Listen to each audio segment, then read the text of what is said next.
All right, let's see if this works. Let's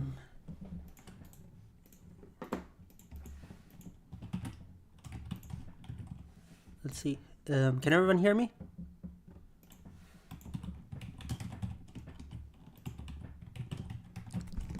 All right, let's see if this works.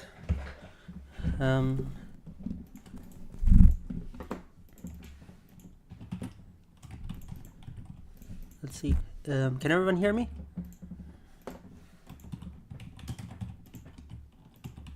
All right, if everyone can hear me, then the stream should be able to restart. And then we should be able to start the stream, and this should be really fun. All right. Okay, well, if everyone can hear me, then let's start. Okay, so essentially, guys, hey guys, what's up? DadGFN here again. Today I'm finally doing a live stream tier list that I've been wanting to do for a very, very long time. Essentially, what we have down here is every single show that I've seen since I started watching since I first got into Gravity Falls. Basically, the story goes is that I started watching first watched Gravity Falls on the 10th of February 2017. And since then, basically relaunched my interest in cartoons, and it basically got me back to where we are today. And since then, I watched a lot of other shows.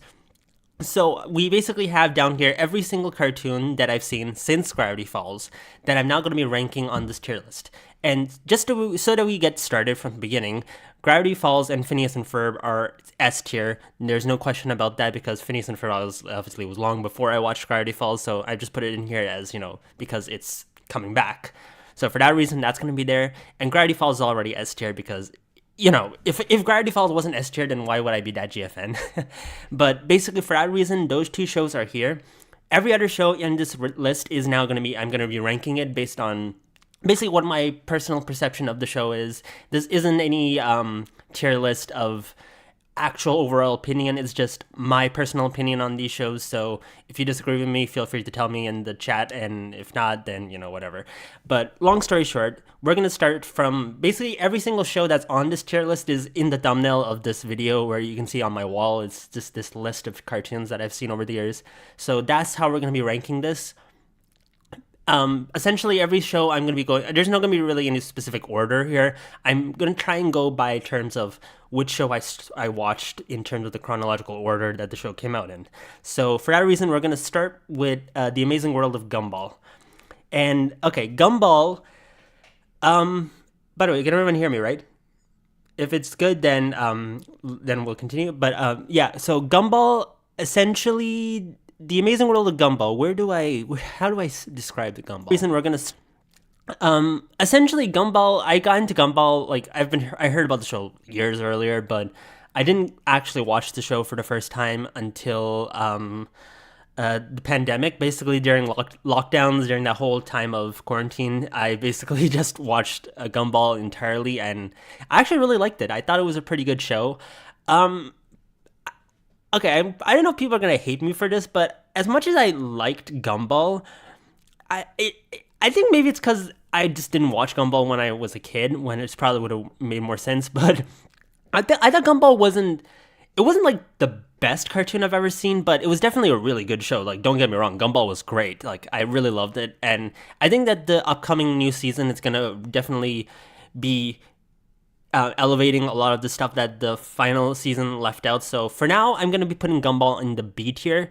I hope that doesn't offend anybody who actually grew up with Gumball, but, for me personally, I like Gumball, but it just wasn't entirely my kind of show, if that makes sense. So Gumball's going to be B tier. I'm pretty sure this is going to be the first of many controversial opinions I'm going to have on this chat, so hope you guys are ready for that. So that's just going to be fun. And everybody, but yeah, okay. Also, again, I just want to make sure volume's okay, everything's good in terms of mic. So just so that I know, and I'm just gonna read the chat for a second before we continue. Oh hey Ray, what's up? How's it going? Sorry I couldn't make it to your live stream earlier. So sorry about that. I was busy with some other stuff, so in terms of alongside getting ready for this stream. So sorry about that, man. Okay. What's next? Okay. I'm just looking at my wall in front of me because that's where I have the list of the shows. So I'm just gonna look through this and see what the next show is. Oh boy, it's okay. It's Rick and Morty. Next show is Rick and Morty because Gravity Falls was 2012 and Gumball is 2011, so 2012 and 2013 is Rick and Morty. Um, if you asked me when I first saw Rick and Morty, um, I would have originally said Rick and Morty was like a B or A tier show. Like that was originally what I thought about Rick and Morty back in 2017 when I first saw the show, but since then, oh god, I think you've all seen Rick and Morty's painful decline, and the show is definitely a shell of what it used to be. um, oh yeah, Pickle Rick was iconic though, man, right? But yeah, really, man, we're like season 5 and 6 were just absolutely garbage. I think you've all seen them, like definitely someone on the crew had an incest fetish. There's no denial about that. Like, what were they doing? So, definitely season 7 recently has definitely improved the quality, I'd say personally, for the show. Not just because of the fact that Justin Roiland is out, but I definitely think that season 7 of Rick and Morty definitely elevated the show. But season 8 and 9 onwards, I have no idea what to expect. So for now, I'm gonna put Rick and Morty in the D tier. C tier for me is a neutral tier. Like for C tier normally is where it's a tier where it's like I don't like the show that much, but I don't hate the show that much. But Rick and Morty definitely has put itself in the D tier as of late with recent episodes. So I don't know. Hopefully the show might be able to elevate itself back up. But for now, yeah, Rick and Morty just isn't. Yeah, like someone else said in the chat, like Rick and Morty just isn't what it used to be. So it's definitely going in the D tier for that reason. But hopefully, if one day Rick and Morty improves itself, then I definitely would be love to put it back in up tier. Okay, next is Bojack Horseman. Oh God, it's actually been a while since I rewatched Bojack, so I'm gonna be a bit rusty on. Like I haven't rewatched a lot of the shows on this tier list for a while, so I don't know. I don't entirely remember everything, but I definitely liked Bojack. Like I remember people warned me like, don't watch all of Bojack in one go because it's definitely gonna fuck you up. But I actually watched Bojack entirely in one go, and I definitely liked it. And probably wasn't the best idea considering I was not in the best mental state at the time. But yeah, I managed to make it through, and I definitely think Bojack is a really good show. I think actually I will put in the A tier, not just because I'm afraid of Bojack fans who are gonna be like, "Why did you put it in B tier? Bojack is perfect." No, I definitely think that Bojack is definitely a really good show. I think it really was much different to any other adult cartoon I've seen in a long time. I won't spoil anything. Like Ray said, mentioning he hasn't seen Bojack, so I won't say anything major what happens in the show. But it definitely upheld what it was always talked about as being. And I think Bojack definitely holds up still today as definitely a really good show and one that definitely is recommended for people to watch. Although I have heard rumors about the show having been canceled and, whatnot, so that kind of sucks. But overall, I think Bojack was good, and I have nothing negative to say about that. What's next? Oh, yeah. Over the Garden Wall. Okay, Over the Garden Wall, without a doubt, is an A-tier show. I have no bad things to say about Over the Garden Wall. The reason I'm putting an A-tier and not an S-tier is just because, I don't know, I think Over the Garden Wall, I feel like there was more that the story could have told, but I don't know, like, it was a mini-series, so it was always going to be a short-term show, so there's really not much to say there. But I definitely think Over the Garden Wall is one of the best shows ever made. No doubt about that. I think it was actually the first Cartoon Network show I had seen in a long time when I first got into cartoons and stuff after Gravity Falls. So it definitely is special for that reason, and I absolutely loved Over the Garden Wall. There was I also own the art book, and it's probably one of the best books I've ever had in my collection, and definitely a valuable thing now considering I've seen those books sell for over $1,000 on eBay nowadays. Like, oh my god. But yeah, definitely Over the Garden Wall I put in the A tier for that reason. I'm teetering between A and S tier, but I don't want to sound too biased by putting too many shows in S tier because I already know another show that's going to be going in S tier. I think you can already guess which show that will be if you know my channel really well. But yeah, for now, Over the Garden Wall is going to be there, and that's really all about that I got to say about that. Oh boy. Oh god. Okay. We're doing that one now. We're on Star versus the Force of Evil. Like technically I didn't want to put Star because I no longer have it up on my cartoon wall anymore because of my fallout with the show, but I'm putting in here because technically Star is a show I watched after I watched Gravity Falls, so I have to include it. And if anyone's seen Star, you already know what is there left to say about Star versus the Force of Evil.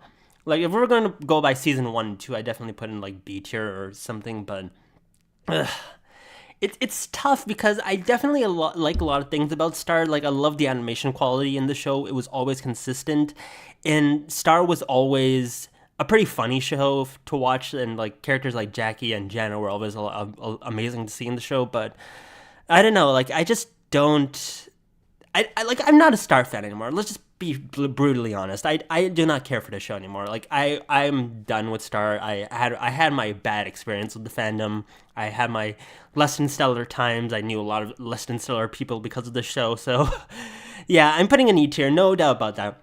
I'm not putting an F tier because there is still stuff about Star that I do like, but Star is no longer a show that I have that much enjoyment for or am ever gonna rewatch. So I'm going to put it in E tier for that reason. Not F tier because, I do have a lot of respect for the animation of the show, and I think that there were some good things about it, but again, it's just not a show that I have any interest for at all.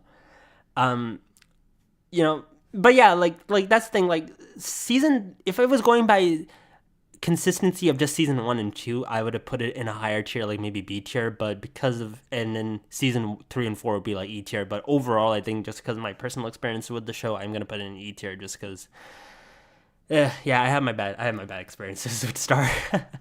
Note to self: never be a kid in the fandom verse at the time. Like, oh god, you know what I went through. But anyways, Milo Murphy's Law is next, and actually I've actually seen Milo Murphy's Law before I got into Gravity Falls, but the bulk of the show I saw after Gravity Falls because that was when it was mostly airing. And I think Milo Murphy's Law I'm gonna put in B tier as well because I think it was a good show.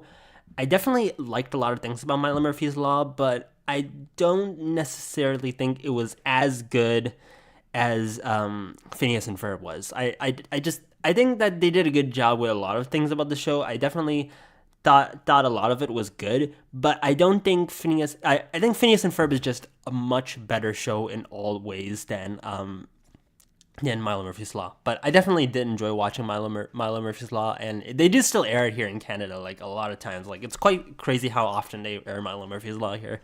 But it's just a show that I feel like it deserved better, but I also don't think I would have really, to be honest, that much cared if it kept going. I definitely wish it did keep going because it definitely was a good show and a lot of people did like it. But I'm just okay with the show. I think it's the same thing as Gumball. It's just like it's a show that existed. I liked it, no longer that much. But actually, no, I mean I still like it. But you know what I mean. We're gonna get to Inside Job, like Smiling Friends. Those shows, those are gonna be the last shows because like those were the shows I've most recently seen. So we're gonna be getting to those later on. But moving on to DuckTales. Okay, DuckTales is easy A tier, no doubt about that. DuckTales was without a doubt one of the best cartoons I've ever seen. Like I got into DuckTales immediately after DuckTales was the first brand new show coming out after I'd seen Gravity Falls that I was actually really interested in, and mainly it was because like a lot of the Gravity Falls crew was working on DuckTales, so it had that Gravity Falls background to it that I was really excited about, and I definitely was really interested to see what DuckTales had to offer. I never grew up watching the original DuckTales, so I was going in blind with this actually. And so I definitely had no idea what to expect with the show, but I absolutely love DuckTales. I think Webby is probably my absolute favorite character in that show, and I definitely have a lot of positive things to say about DuckTales. Like I could go on forever about DuckTales, about how great that show was, but to be able to simply put, I think DuckTales definitely worked in every single way. It's proof that reboots can be done right if you have the right people working on it. And yeah, DuckTales definitely had the right people working on it because I mean I've heard DuckTales fans who grew up with the original show who said that DuckTales 2017 was much better. A reboot is good when even OG fans of it say that the reboot is better. So, what else can you say about DuckTales? Like, if you have not seen DuckTales, I highly recommend the show. It's probably one of the best cartoons that Disney Channel ever made, and definitely it's up there with Gravity Falls and, later shows like, Amphibia and stuff. So I definitely cannot recommend DuckTales enough in that regard. Moving on, we now have Big City Greens. And Big City Greens, I'm going to put in the B tier. I remember like a long time ago, like so many people were telling me, watch Big City Greens, watch Big City Greens. I was not really interested in watching the show because I just didn't find the show that interesting to watch, to be honest, but I eventually gave it a try, and quite frankly, Big City Greens actually really surprised me because the show definitely has a lot of good things about it. Like, Big City Greens definitely is, like, it's definitely a non-story driven episodic cartoon, which is something actually refreshing. Like, when I first watched Big City Greens, it was in the midst of watching so many story driven cartoons. This is the peak of Amphibia era, so oh my god, the amount of Owl House and Amphibia content that was coming out at the time was insane, and it was so sometimes draining sometimes to be in the fandoms at the time, because Amphibia would come out one month, and then the next month Owl House would come out, and then maybe sometimes Infinity Train would air a new book.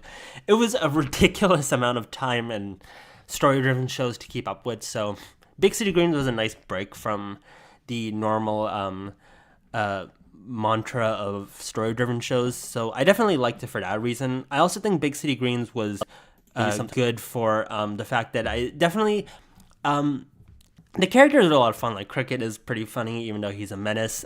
Tilly is absolutely interesting. Like, I've never seen a character of her kind in a show before, and it definitely shows in terms of just like, I'm like, it's so hard to describe Tilly because she's so unique, but also so much fun, and she's like, it's like I've seen, like, she's not like Mabel, but she's also not like any other character you've seen in a Disney TVA show. So it's hard to really describe how to explain Tilly. Oh, by the way, is the chat still working? Like, it hasn't been a message in a while, but like, if you guys have any questions to ask, like, feel free to do so.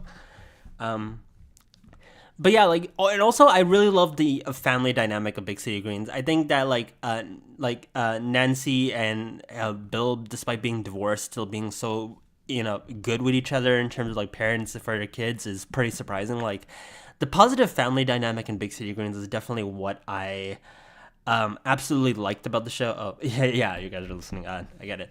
But yeah, like, the family dynamic of Big City Greens is so different to every other show I've seen there. Like, other shows, they either have like toxic parents or like parents who just are not there, or just absolute dumbass parents. So having Big City Greens be a show that is not fitting into that type of mold is definitely refreshing, and I definitely like that about the show. And overall, the reason why I'm putting it in B tier is just because, like, Big City Greens is good, but I wouldn't say it's my absolute favorite show. Like, I'm not gonna be here and be like, oh, Big City Greens is the best cartoon ever made. Like, it's definitely not the best cartoon. There's so many better other Disney cartoons, but I think Big City Greens gets a lot of flack for literally just existing, because a lot of Owl House fans, if you know about that, like, they are just always pissed off about the show existing, be like, why is this show getting more episodes and seasons while our show got canceled? Have you seen the demographics? Like, Big City Greens is popular with the demographic of kids and stuff that Disney Channel is more so aiming towards, and that demographic isn't so much in fandom communities, which is why Big City Greens doesn't have as big of a fandom. And that doesn't mean that it doesn't have a lot of people watching it. It just means that there's people watching it, but they're not engaged in fandom communities. So yeah, Big City Greens definitely is a surprising show, and it's definitely, I've seen both positive and negative views for the show. Some people were just like, it's the SpongeBob of Disney Channel, which is absolutely not the case. Like, I hate it when people say that, try to compare it, because like, Big City Greens is actually still decent. Like, it didn't have a fall off like SpongeBob did. Like, Big City Greens is still consistently really good. Like, there's so many good episodes in the show. Like, you just gotta give it a watch and you're gonna like it. Like, Big City Greens definitely has a lot going for it, and there is no reason personally why I would have any reason to hate Big City Greens. So I definitely liked it. I'm glad I got into Big City Greens, and I definitely recommend it to anyone else who may want to watch it. As someone else that says, like, inherited a lot of Gravity Falls humor. Like, the way I look at it this way.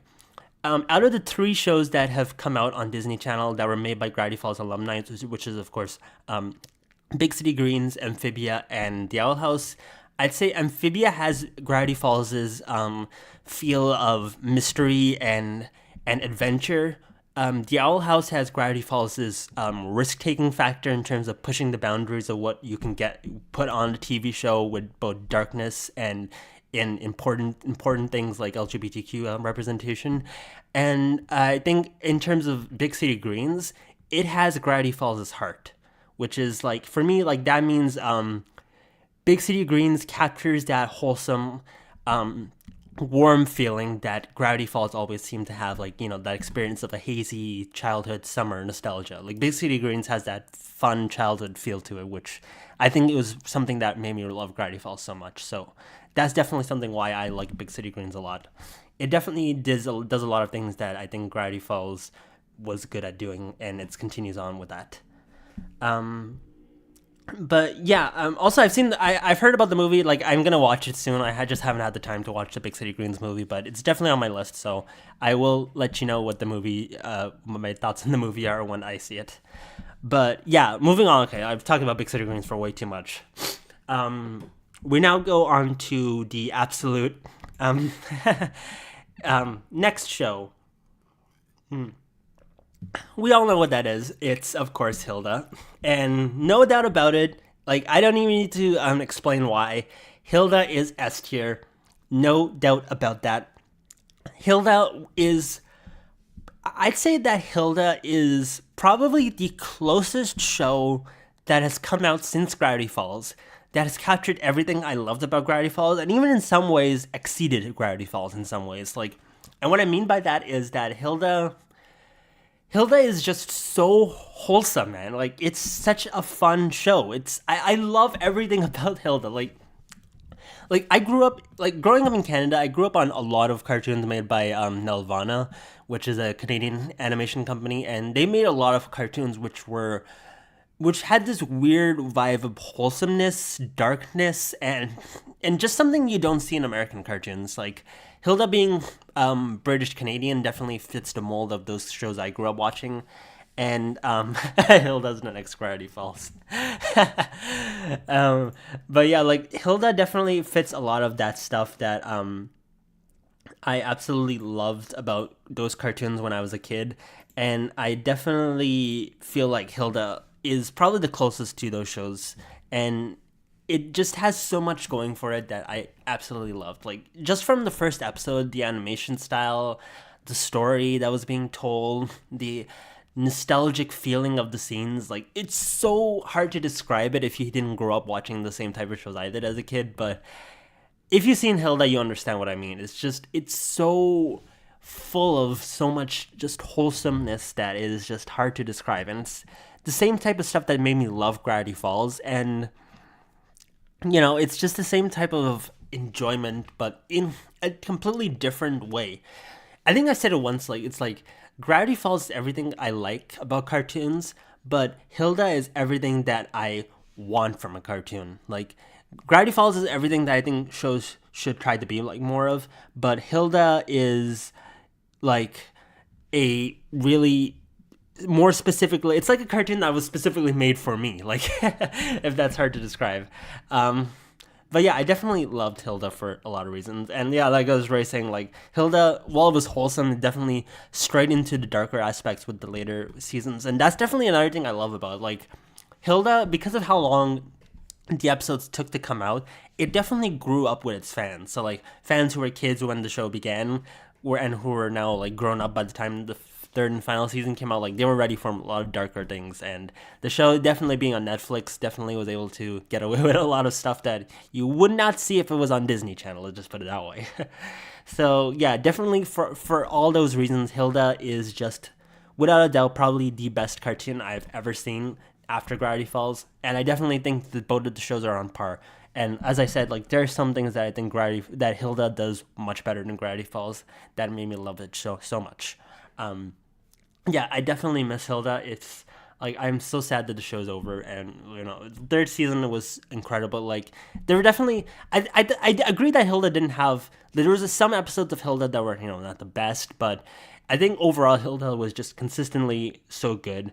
And yeah, like as Ray's mentioning, like I wish the show didn't get cut in half. I really wish the show had kept going, like had the full third season to finish up the story and tell more stuff. Like it was a 2 year long wait for season 3 after the movie, man. Like I was waiting for more Hilda, and we got more Hilda, but there could be more. Like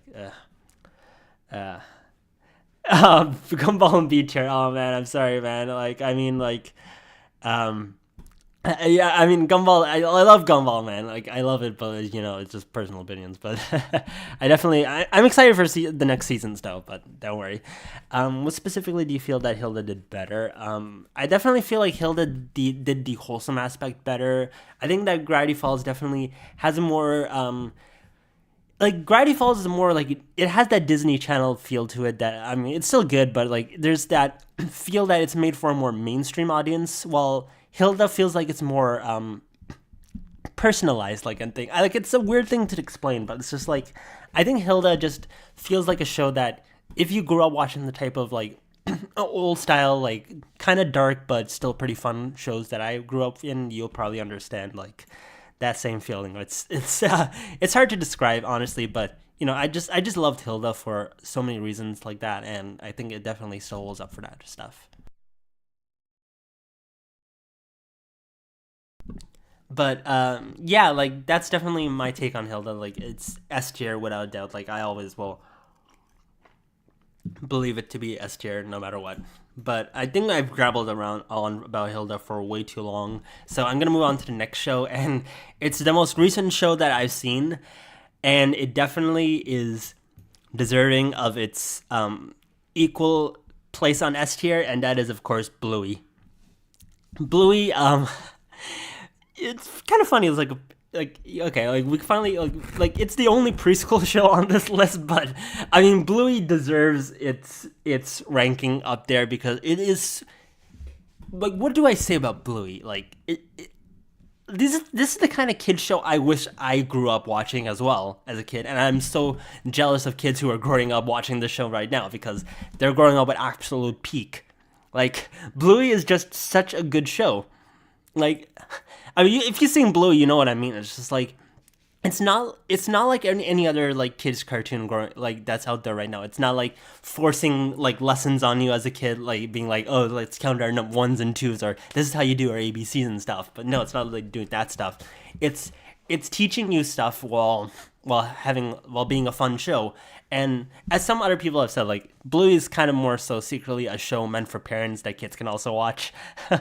And it just there's a lot of stuff to Bluey that just makes it so good.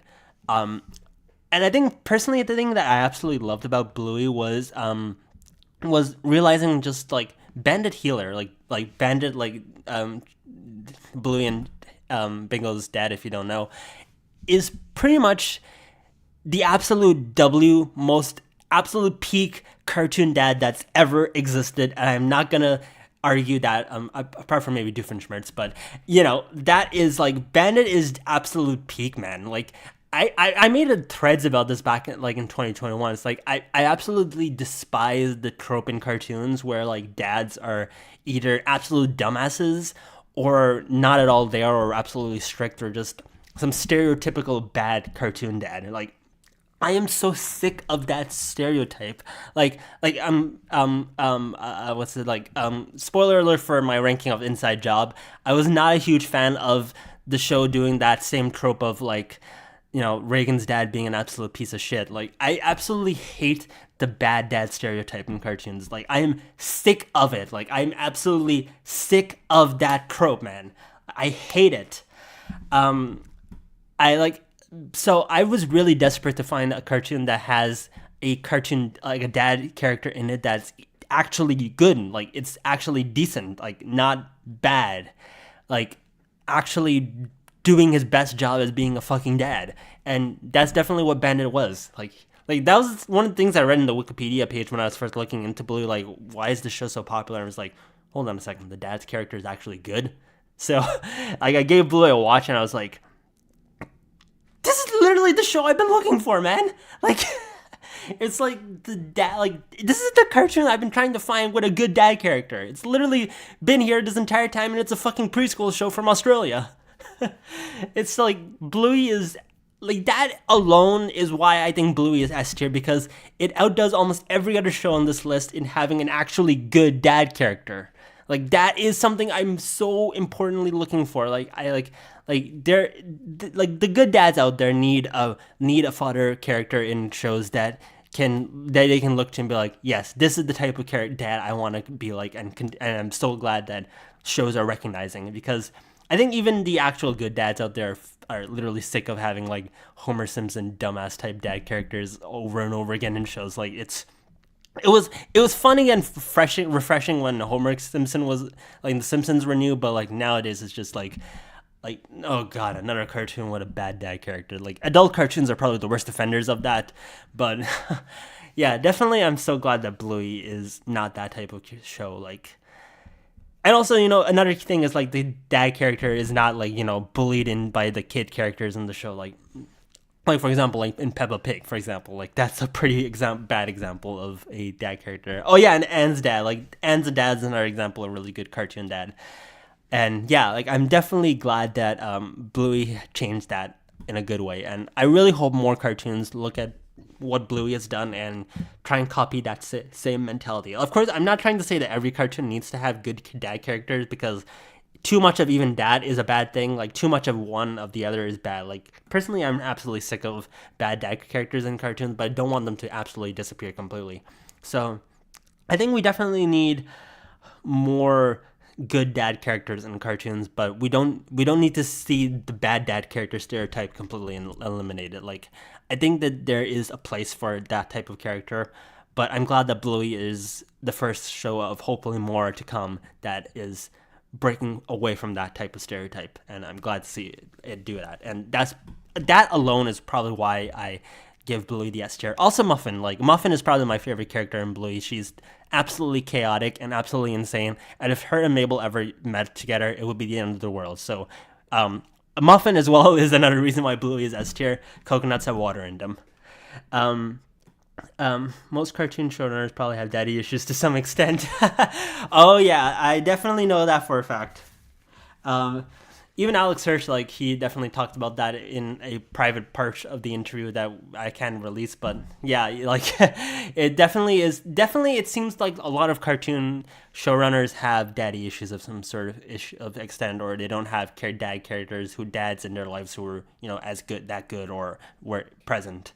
So yeah, it's shame, honestly, and I understand where they're coming from in that regard, but I think I'm kind of done with seeing the bad dad stereotype over and over again. So having shows with good dad characters is much really long overdue. So yeah, there's that. Yeah, like someone else is saying, a balance is needed. It depends on the show and what it's about. Exactly. Like I'm not trying to say that every cartoon needs to have a bandit healer type character, but it definitely is good to see more of them now. And oh god, loses dad. Oh no, man, you did not have to do that. Oh man, I feel so bad about like all the people who were back in the day were like, oh, Luz's dad is a deadbeat, he disappeared or something, and then we all find out, oh wait, he's fucking dead. Oh god, that's another thing. When I get to the Owl House, I'm going to talk about that as well, but I was definitely amazed by that. Okay, I've talked about Blue long enough. Next is Amphibia, and Amphibia is an easy A tier as well. Amphibia was, like, I'll be honest, when I first heard about Amphibia, when the show was greenlit alongside The Owl House, I was not at all interested in the show. Like, I thought, oh, a show about talking frogs and stuff? That doesn't sound like me. Like, I was not at all excited about Amphibia. Like, I did not have any interest in watching the show. I was not really all that excited for it, and I really didn't want to watch it. But I gave it a try because I didn't want to be ranking the show without giving it a fair shot, and I definitely saw like some other people excited about it, and also at the time Star fans were absolutely shitting on Amphibia because like the show had just been announced, and then people were being like, it was right after what's it called? After Cleaved came out, so there's a lot of negative aspects about Amphibia, so I definitely gave it a watch for that reason. And yeah, Amphibia, absolutely surprised me in the first season. I was blown away by just how good the show was. It was absolutely hilarious. The first season of Amphibia is so slept on. It is um I don't know if everybody's gonna agree with me on this, but Amphibia season 1 is probably some of the best TV I've ever seen. Like, it was so funny. Like, I absolutely loved how lighthearted and hilarious those first few episodes were. It was just absolutely goofiness, and that was something after I think a lot of I think that was something else I absolutely adored about that first season of the show. Like, it was just funny. It was just actual fun. It was not like the final season of Star was just really depressing and just shipping wars here, shipping wars dad, Star trying to reunite monsters and stuff with humans and whatnot, and it was just like boring. And then Amphibia comes out and we got like, oh, Ann and Sprig are doing goofy shit for an entire episode and stuff. And it's just like, that was absolutely hilarious. Like, season 1 of Amphibia was so good for developing the characters and the world and just making the show fun. Like, the reason why I got through that long hiatus, because Disney aired the show out so badly in the first season, is because I just loved that first season of Amphibia so much, and I was so excited to see what the second season would do and how it would elevate and continue telling the story. And after Reunion, like, I knew Amphibia was going to go in a story-driven direction, but I was still excited to see what it will do. And season 2 was even better, but season 1 was probably what got me so excited about Amphibia. And then, of course, from there on, the show just got crazier and more fun and darker. And then Hopping Mall, the ending of that episode happened, and like, I was just like, oh my god, the show just tackled something so absolutely dark and absolutely heartbreaking, but so well. Like, when we learned that Sprig's mom is dead and how that happened and all. Like, that was a shocker. And there was also, like, After the Rain, and, like, then, of course, True Colors and that whole mess with that leak. Oh, man. Amphibia was just so good. And I hate that Disney aired it, like, the way it did, because, like, I'm going to say it here. If Disney Channel had not aired Amphibia out in the first season of Amphibia out in a month's time, like they did with that stupid Netflix style release, Amphibia probably could have garnered a bigger fandom before the Owl House began, because like that 1 year long plus hiatus absolutely killed off most of the Amphibia fans. And by the time season 2 began, the Owl House had already been established and it was becoming more popular. And Dana tweeted about Grom, and everybody was like, "Oh my god, losing Lumity's happening and whatnot." And it was just like, okay, so now Amphibia's been overshadowed. And I'm hot take. I hated it. I absolutely fucking hated it when Disney would air Amphibia and the Owl House together. Like, a lot of Amphibia fans loved it when that happened, but I despised it with every single bone in my body. Like, I hated when Amphibia and the Owl House aired together, because it was always going to be Owl House was going to be the more popular show for that day, and then Amphibia is just like the second forgotten about thing. And it was just like, even the day when the finale aired, like, I remember like when the final episode of Amphibia aired, when everyone was talking about the hardest thing, there were still a lot of people overshadowing it. It got overshadowed because like the Owl House had a sort of okay episode for that day.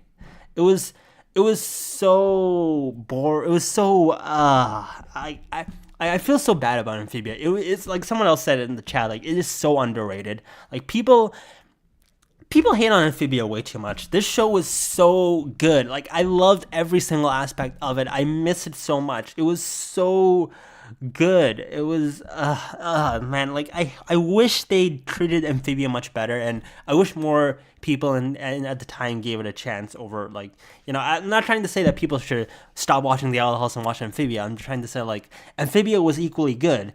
Like, that whole rivalry that both shows had of like, oh, Amphibia is better or the Owl House is better, was absolutely stupid. Like, both of these shows were so good, and I wish that they both just had the same level of playing field. And Disney Channel really could have done better in terms of airing the show, and Matt Braley himself has talked about that a lot. And the only positive I will say is probably that Amphibia is getting a lot more merchandise than the Owl House is. And that's probably because like Matt Braley is still, even though he's no longer working at Disney, he's still pushing for merchandise, kind of the same way that Alex Hirsch has been doing with Gravity Falls.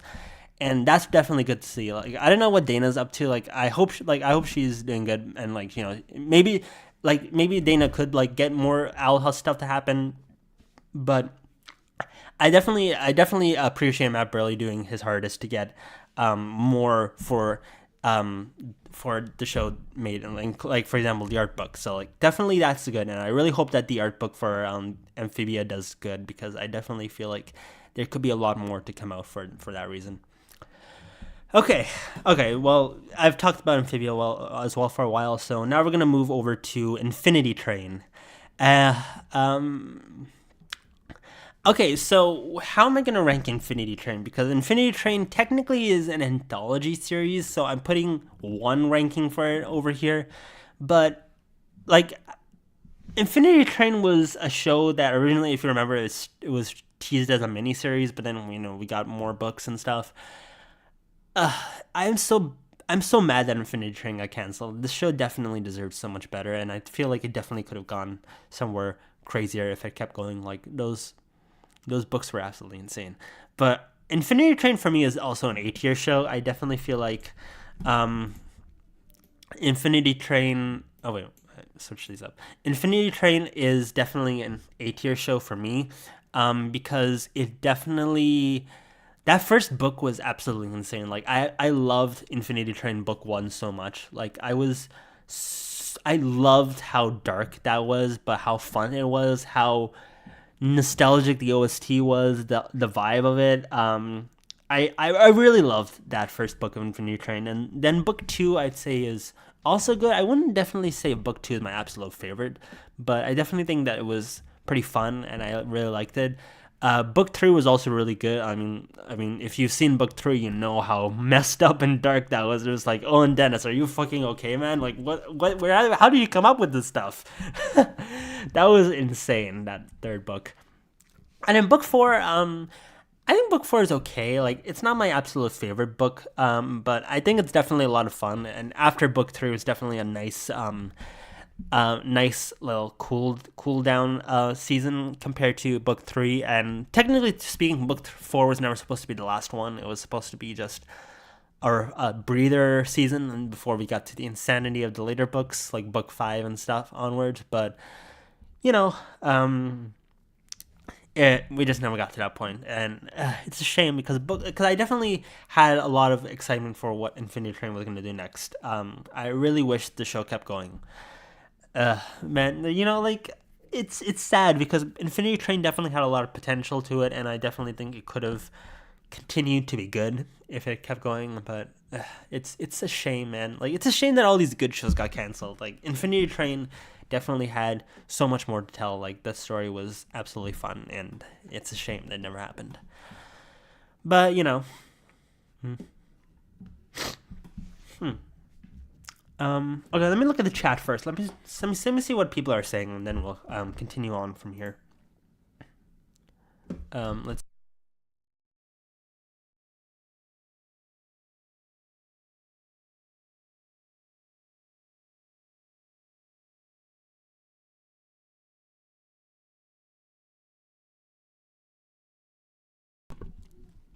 Okay, let's see. What's the chat saying?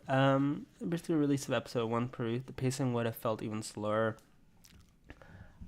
I thought it was too the release, yeah, so one per week. I disagree with that. I think that Amphibia should have season one should have had a weekly release as well. Like, there were definitely a lot of things that were being pushed in the story for Amphibia at the time that I feel like if it had a weekly release, it would have been better done. And even Matt Braley has said that he hated the way that season one was aired out. So yeah, I think that if it had done that, we would have a shorter hiatus time between season one and two, and the fandom probably would have grown a bit more so before the Owl House started, and that overshadowed it in the end. So, you know.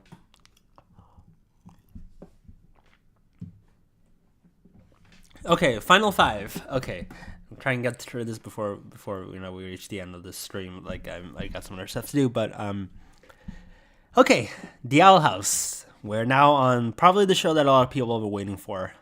Um, Okay, let me explain first my reasonings for everything. When I first started watching The Owl House, like when The Owl House was first announced, I definitely thought it was gonna be like a really good show, S tier, like probably or A tier. Um, as the show kept going on, it honestly, I think my interest in The Owl House definitely waned as time went on. I was like, don't get me wrong, The Owl House did so many good things. Um, I think Luz and Emily being together, that was a really groundbreaking and really important thing to have done, and the show with its darker humor and feeling was definitely a different feel and pushed that Disney hadn't had before. And I think overall, the Owl House first season was okay, and the second season was definitely really good, and the third season definitely showed itself in terms of like the effects of its cancellation and stuff. But overall, I'm gonna have to say the Owl House for me is it's a B tier, to be honest. I'm really sorry I had to say this, but I like the Owl House. Don't get me wrong. I thought the show was good, and I definitely enjoyed a lot of it. But I just I just was not as huge a fan of the show as I thought it was gonna be. I think maybe I think I just got like maybe like a bit alienated from the fandom overall, and just my absolute interest in the show. Like I think probably because I was enjoying Amphibia a lot more. So for me, like the Owl House just never picked up in terms of my enjoyment overall. I just never really found myself absolutely loving. Uh, yeah, yeah. Yeah, like the Owl House definitely I just didn't click with the show as much as I thought I would. I thought it was gonna be a much more exciting and cooler show than it ended up being. It just kind of like in the same way that Star vs. The Force of Evil was never my kind of show. I think the Owl House was just never my kind of show. Like I definitely liked the show a lot for a lot of the things it did, but I don't think the Owl House really was for me overall. Like I think um uh yeah, I just never clicked with the show as much as I thought I would. That's probably the best way to say it. Like I definitely wish I could have enjoyed the Owl House more. I definitely feel like the show had a lot of potential, and I think had the show had a full third season, it definitely could have improved itself. I feel like the show was going in a direction where it was gonna do a lot more stuff, but I think that because of the cancellation, it definitely had to rush a lot of stuff, and that made it a bit less enjoyable than it could have been. So I hate to say it, but the Owl House definitely could have been a much better show, and I wish it could have. It's a shame. Like I think the Owl House definitely had a lot more to do and more it could have done, and yeah. But what can you do about that? It's over. I definitely am hopeful that the Owl House can have some sort of continuation, but I definitely don't know what's gonna happen with it. Like I think Dana's probably not as actively pushing for more Owl House as probably Matt Braley or Alex Hirsch are with Gravity Falls and Amphibia. So I don't think there's gonna be a real Owl House renaissance coming anytime soon. So there's that. But yeah, I just yeah, it's like and as someone else has said, like the ending of the Owl House, I don't know, it just didn't feel like. Here's something really funny. Amphibia and the Owl House ended in the complete opposite ways that I thought they would. Because like Amphibia was advertised as this really wholesome, fun cartoon about frogs and stuff, while the Owl House was advertised as a darker comedy, magic witch type show. And in the end, well, the way they ended was like Amphibia ended with a really heartbreaking but impactful ending, where the girls can never go back to Amphibia and the worlds are separated and disconnected. Meanwhile, the Owl House ended in a happy, everybody's happy, everybody can see each other over and over again, everything's happy ending type way. It was like the most happiest ending for a show I've seen in a long time, which is absolutely hilarious. Even the Gravity Falls finale was more depressing, and we still have the knowledge that Dipper and Mabel are going to come back every summer or something. So it's like it's like the Owl House finale just didn't feel like it had the same impact on it that Amphibia's finale had. Like, Amphibia's finale definitely feels like change happened and growth and stuff. The Owl House finale felt like it was just like, oh, they defeated the villain and they all lived happily ever after. There's no real repercussions. I don't know, maybe I'm just too cynical, but I don't know. I just felt like for how the Owl House was advertised, it had a really way too happy of an ending. While Amphibia, for how it was advertised, had a really dark ending. It's like real polar opposites, these endings. They're both good endings, but one is too happy, one is too depressing. Well, Gravity Falls sort of in the middle ground of being too good. But yeah, it's a weird thing to explain. But you know, if you've seen the Owl House, you know how that finale was. It's just kind of odd how it happened. Like, I think Amphibia definitely exceeds the Owl House in terms of almost every aspect of good storytelling, fun characters, engaging story, and overall just a better ending. The Owl House definitely was a good show, but I feel Amphibia was just, in my opinion, like, and I know I said earlier that I hated the rivalry between the two shows, but let's be honest, Amphibia was a much better show for me, in my opinion, than Owl House was. But Owl House was still a really good show. I definitely think it's good, but you know, for me personally, the Owl House is a B-tier show, so I'm sorry about that, but if you're an Owl House fan, but yeah, that's where I'm putting the show. So, moving on. Also, I noticed someone asked if I was going to be using C-tier, and the answer is yes, because C-tier is going to be where Close Enough goes. And Close Enough was, well, if you don't know, Close Enough was the successor, like the adult cartoon successor to Regular Show, and Regular Show is another show I've never seen, but you know, maybe I would have maybe one day I will. Like, I never grew up watching Cartoon Network shows. Let's put it that way. I didn't have Cartoon Network growing up on cable, so I never grew up with Adventure Time or Regular Show. But Close Enough was a really good show, actually. Like, I like the show, but I don't necessarily enjoy it that much. I think Close Enough was good in terms of the fact that it had really fun storytelling. It definitely had a more adulty feel to what I've heard Regular Show is like, so that was fun. I definitely feel like Close Enough was a different type of adult cartoon to other shows out there, and I think that it definitely had a lot going for it. But I feel like Close Enough, again, it's another case of a show that was gone too soon and never had the same level of popularity as it should have.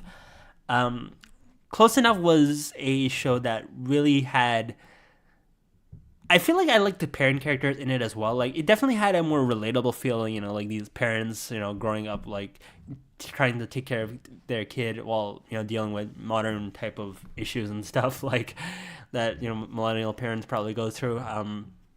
For that reason, it was pretty fun. Like, I like that aspect of the show, and I feel like Close Enough definitely has a more personalized feel to it than most other adult cartoons that are on this list and are about to come on this list. But I feel like Close Enough definitely had a lot more to it that it could have told, but just never ended up being able to do so. So, definitely. For that reason, I'm neutral on Close Enough. Like, I don't hate the show, but I don't feel like I enjoy it enough to rank it higher than C tier. So for that reason, it's the first and probably only cartoon that's gonna be on C tier here.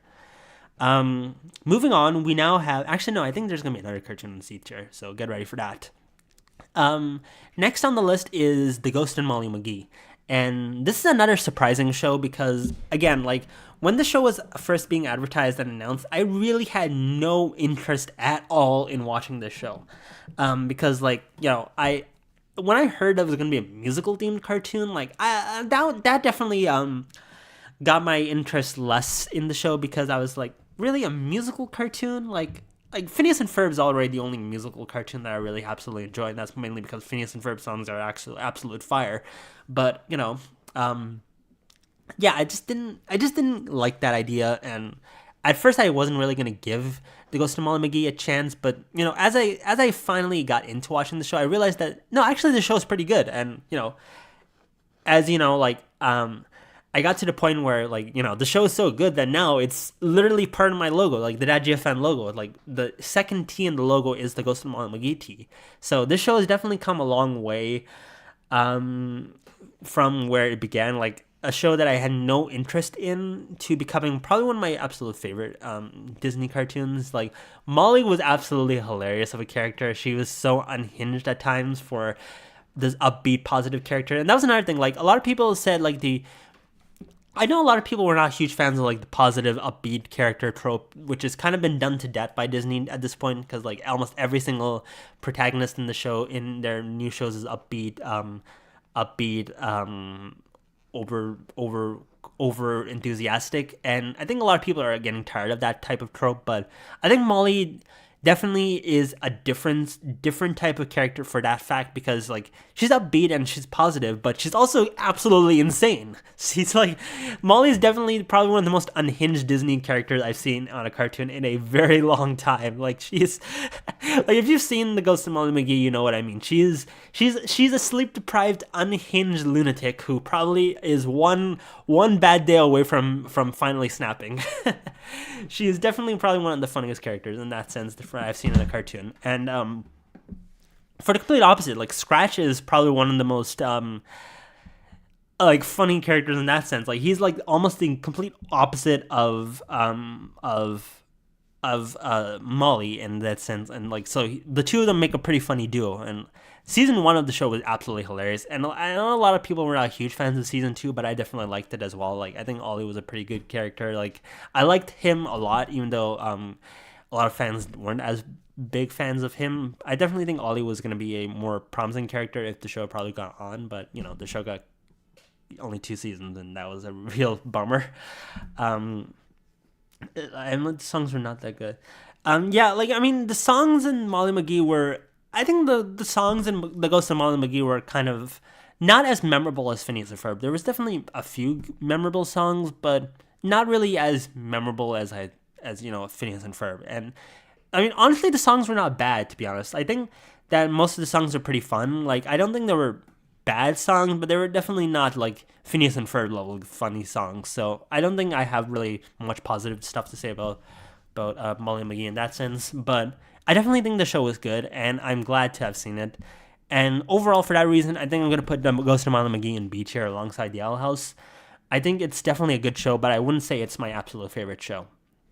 Like, it's definitely a show that deserves its place, and I'm glad to have it as part of my logo. But, you know, that's kind of as much as I really got to say about that. So there's that. Okay, there's 2 more shows left, and then we're going to be finally over with this tier list, which, yeah, I'm pretty sure most of you guys are bored to death of hearing my horrible voice. But, yeah, so we only got 2 more shows left. And they're the most recent shows to have come out that I've seen. And the first one is, of course, Inside Job.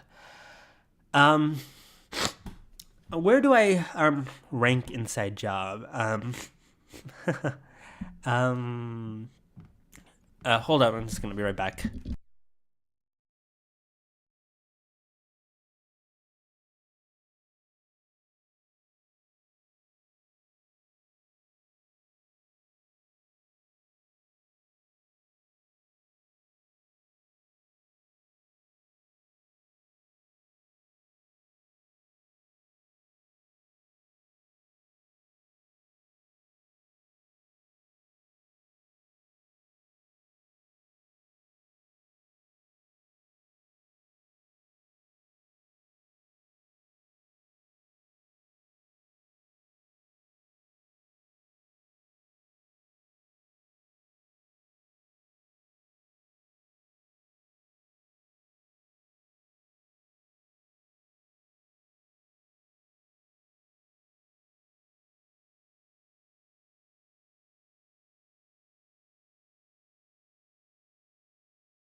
All right, sorry about that. I've been a bit sick over these last few weeks, so It's been kind of tough, but I'm on the recovery side, so that's good.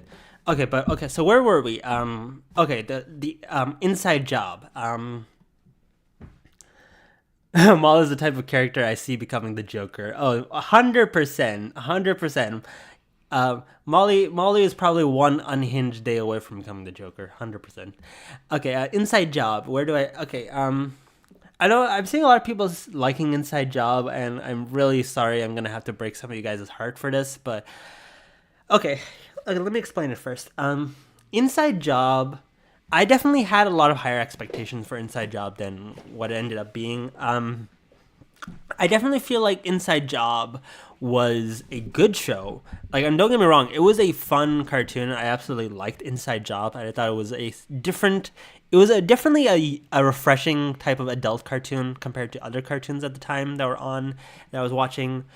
But like I mentioned earlier in the stream, like there's a lot of things about Inside Job that I was not a huge fan of. Like I thought that I was not a huge fan of the fact that it continued the whole bad parent stereotype with Reagan's parents being absolute jerks. But then again, that is part of the story, so I kind of forgive it for that reason. But it was kind of I was like, oh great, here we go again. I definitely feel like the conspiracy part was pretty funny. Like one of my favorite Inside Job episodes was when you remember the Flat Earth episode, like where they were dealing with the Flat Earth Society, and basically the thing is Inside Job could have taken the easy route of making the entire conspiracy of the show being that the Earth is actually flat, and these guys are trying to keep the secret of Flat Earth from being discovered. But they did not go that far. They went as far as saying the Flat Earth conspiracy is absolutely crap, and making an entire episode dedicated to making fun of flat earthers, and making the completely other different conspiracy about Earth actually being hollow as the actual real conspiracy that's being protected. Like, the Earth is not flat; it's actually just hollow. That's the real conspiracy that Inside Job had to deal with, and that was absolutely hilarious to see. Like, they didn't pull the easy thing about doing a flat Earth episode, making the Earth flat. Like, that was pretty funny to see. I have to really tip my hat off to Inside Job for that. Like, I love that episode. That was pretty funny. I definitely think that the first season was absolutely fun. And here's my thing. I think Inside Job was on its way to become an even better show than what it ended up being like. I feel like if it had had the second season to continue telling the story, it definitely was in a direction where it could have been even better. But, man, Inside Job, I'm so sad about it. I have to be honest. I'm gonna have to put Inside Job in B tier for that reason, because I feel like the show definitely had potential to keep going and telling better stories, but what it ended up delivering was it was okay. I wouldn't say it's great, but I wouldn't say I absolutely enjoyed Inside Job. I think let me put it this way. I think that if Inside Job had not had the Gravity Falls connection of the fact that Alex Hirsch worked on the show, I think a lot of people would not have given Inside Job much care. I'm sorry to say this. I feel like Inside Job definitely could have it might have just been remembered as another forgotten adult cartoon that didn't really happen, that didn't really get much traction if it wasn't for the fact that it had the Gravity Falls connection to it. And it sucks, but I feel like Inside Job it kind of just fell below my expectations for what I hoped for it. I'm sorry. I really wish I could say more positive things about Inside Job. I definitely feel like the show had a lot more potential, but yeah, for now I'm gonna have to put it in B tier. If the show does come back, which there was a lot of people talking about how Adult Swim was gonna pick up Inside Job, but then that didn't end up happening. I feel like if Inside Job could get picked up again and continue telling its story, it might be a better show, and it might end up being a much more fun show, and probably being able to overcome a lot of the issues I have with it. But for now, I'm gonna have to put Inside Job in B tier, because it's a shame. I really thought Inside Job would be better, but here we are. And someone in the chat's talking about Libby. I forgot to mention Libby entirely. She is absolutely probably one of the best characters ever in a cartoon. Libby was so much fun to watch, and her alone was probably the biggest reason I love The Ghost of Molly McGee so much. She was so much fun. Libby is probably one of the best characters ever. Definitely the exact version of me, but less crazy. Yeah, yeah. As long as as long as you're not as unhinged as Molly, you're good. Okay, but yeah. So Inside Job is B tier for me. Yeah, I hate to say it, but yeah, there's that.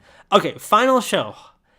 The final cartoon that I've most recently seen, and it's of course Smiling Friends. And I mean, we don't need to say it, you don't need to argue it. Smiling Friends is an easy A tier.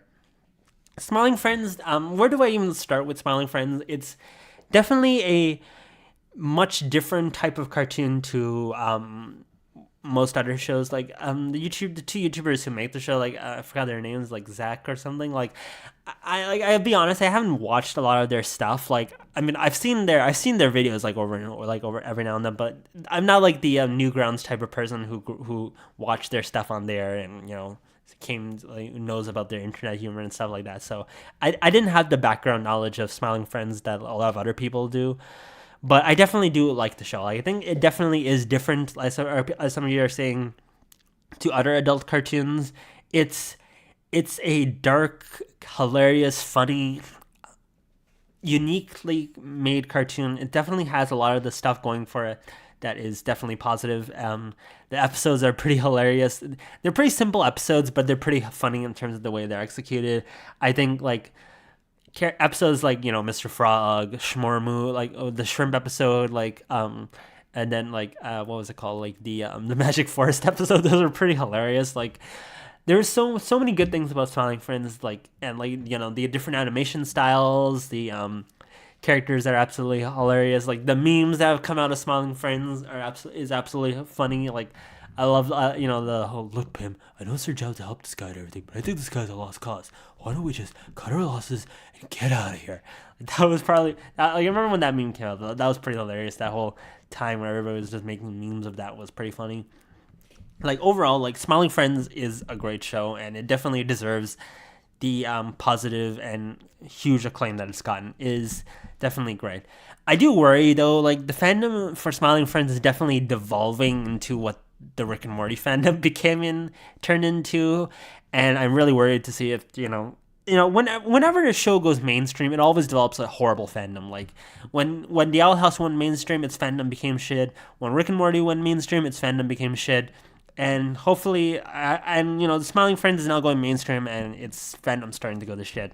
So, it's important to learn to enjoy shows without dealing with their fandoms. Like I did that with the Owl House. I did that to an extent with Amphibia, and I kind of do that with Bluey as well, because Bluey fans are kind of half crazy, and some are okay. But overall, I think learning to enjoy a show away from its fandom is important. Of course, I can't do that with Gravity Falls, because Gravity Falls and its fandom are integrated, in my opinion, as one. So, but then again, I don't have any bad things about the Gravity Falls fandom beyond Mabel haters. But overall, I guess that's all I really got to say about Smiling Friends. It's a great show. It definitely has deserved its success, and I'm glad to have it on the list here on A tier. So it definitely has earned its spot there. But yeah, that's pretty much it. Like we finished all 19 shows. So S tier is Phineas and Ferb. Phineas and Ferb for being a legacy show. Gravity Falls for being, of course, Gravity Falls. Hilda for being just absolutely amazing and almost everything that I want from a cartoon. And Bluey for being, one of the best cartoons ever made and showing that good dad characters can happen in shows. And yeah, Mabel haters are annoying. Fuck Mabel haters. In A tier, we have Bojack Horseman, Over the Garden Wall, DuckTales, Amphibia, Infinity Train, and Smiling Friends. B tier, we have The Amazing World of Gumball, Milo and Murphy's Law, Big City Greens, The Owl House, The Ghost of Milo McGee, and Inside Job. C tier is Close Enough, D tier is Rick and Morty, and E tier is Star vs. the Force of Evil. And there are no shows in F tier because, if I have a show on this wall, why would I put it in F tier? But yeah, that is pretty much all the shows I have here listed, and that is the end of this video. I hope my overall take on these shows isn't too controversial for you guys. Like, I know some people are probably not happy with Gumball being B tier, or Rick and Morty in D tier, or like Owl House not being in A tier. I'm sorry, like if you are not agreeing with my overall opinions on these shows, but this is my personal choice of these tier lists. So for me, these shows are where they are, and I'm not gonna overall change it or change my overall view on it. So yeah, that's pretty much it. I really didn't have much else planned for this stream beyond this, but I've really wanted to do this video for a very long time. I think I've been planning to do this for over a year now, so it's definitely been a long time coming that I wanted to make this video, and I finally had a bit of time today to finally get to do it. Like, I wanted to do it last week, but then I got absolutely sick with the flu, which sucked and ruined my entire week. But yeah, here we are. We finally got to this tier list, and yeah, it's fun to have finally finish this, and I'm so glad to have it done. And I hope you guys liked it, and I hope you are understanding of why I ranked each show where they are. Like, you can go back in the VOD when this comes out, like, see what my overall takes are. But yeah, that's pretty much it. I'm just gonna look at the chat one more time, see what people are talking about. Have you ever called the inside job? There was an inside job number. Like, I don't know. Maybe I didn't. Maybe there was a number, but I just never called it because it probably didn't work for Canadians. Even Netflix doesn't acknowledge the existence of Canada. How sad. At the D tier, Molly is definitely an exact version of me. Livia is definitely one of my favorite characters. Smiling Friends' humor is different. Of course, I love how Gravity Falls. Well, Gravity Falls is on the S tier, actually. Gravity Falls is by default always going to be an S tier. I don't know what Smiling Friends is. If you're like, it's probably one of the best adult shows right now on TV. What would you do if someone handed you a smaller version of themselves to you? What? Is that from the upcoming Smiling Friends episode? The final boss of Toxic Fandom, Steven Universe. Oh man, I've had so many people tell me to watch Steven Universe, but I've just not had the interest in watching that show. Like, I've learned from Star vs. The Force of Evil and now recently The Owl House that do not watch shows that are popular unless you are interested in them. Like, just because the show is mainstream doesn't mean it's going to be something for you. And I've just learned the hard way that, don't watch every show that comes out, because unless it's something that you're interested in watching, you're just going to be wasting your time. So yeah, I'm not going to be I have no plans right now to give Steven Universe a watch. Not just because of that, but also because there's so many episodes that I'm not at all interested in watching that many episodes.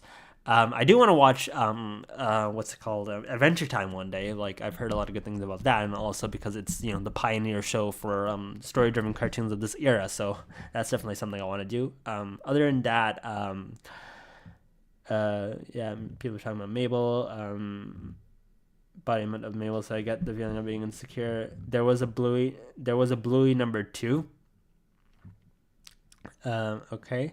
I watched Steven Universe a while ago when I was younger, because looking back on it, it fell off a bit at the end. Yeah, I've heard, I mean, personally, I don't have any opinion on Steven Universe, so I don't hate it or I don't like it either. Like, it's a show that I just am neutral on. I'm not going to give it I'm really not interested in giving it much attention. I think the only thing I've ever done with Steven Universe really was a meme video I made for April Fool's Day back in 2020, and that was just because I had some stupid ex-friends who were Steven Universe fans, so there was that. But beyond that, I don't really have any interest in giving Steven Universe a shot. Steven Universe, regular show, Adventure Time, these are shows that I'm not really that interested in watching. Well, actually, Adventure Time, I said I do want to give it a watch one day, so who knows, maybe one day.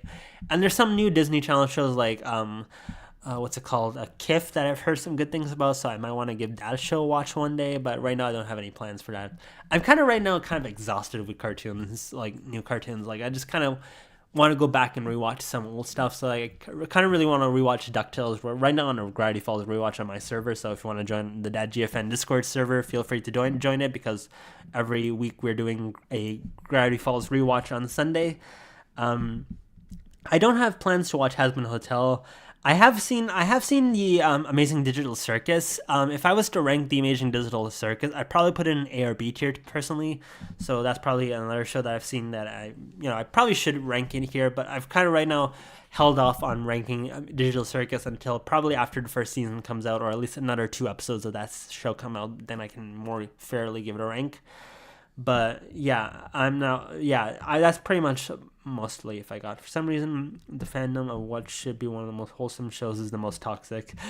Steven Universe fans, I'm probably guessing that you're talking about. Like most I think I've heard about Steven Universe that's just like kind of fucked me up. I was like shocked by was that whole story about like that one fan who almost what themselves over that over their artwork and stuff. Like that was a pretty horrible story to have heard. Like I was absolutely shocked when I heard about that. Like I was like, really, a fandom can push someone? A fandom was so toxic it pushed someone to that extent? Like that was horrible to hear.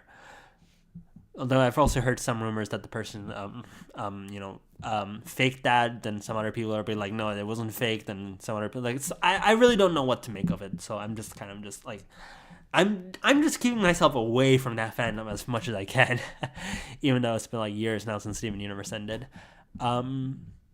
But yeah, like personally, I think that the most positive fandoms I've been in are fandoms for shows that are smaller.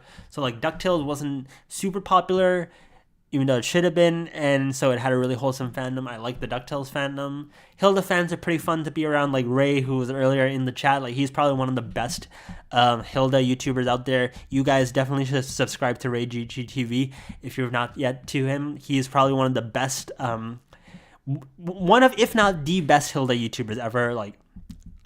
I'm so grateful to be friends with that guy. He is a really awesome dude. So you all subscribe to him.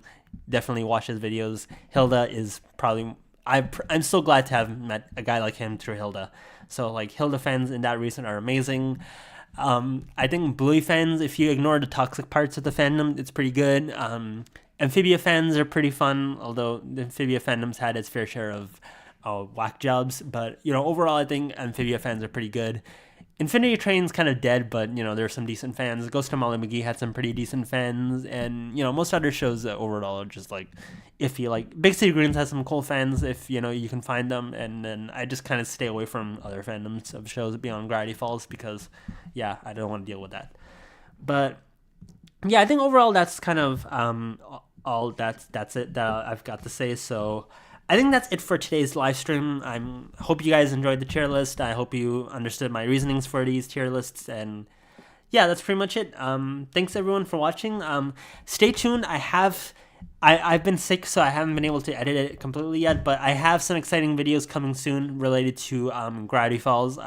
I have another 2 videos coming up related to stuff from the Alex Hirsch interview, though it's not entirely about the Alex Hirsch interview. It's going to have some other things, so stay tuned for that. I'm really excited to release those videos in the coming days, so there's going to be a lot. It's going to be a lot of fun. Infinity Train fans, dozens of us, dozens.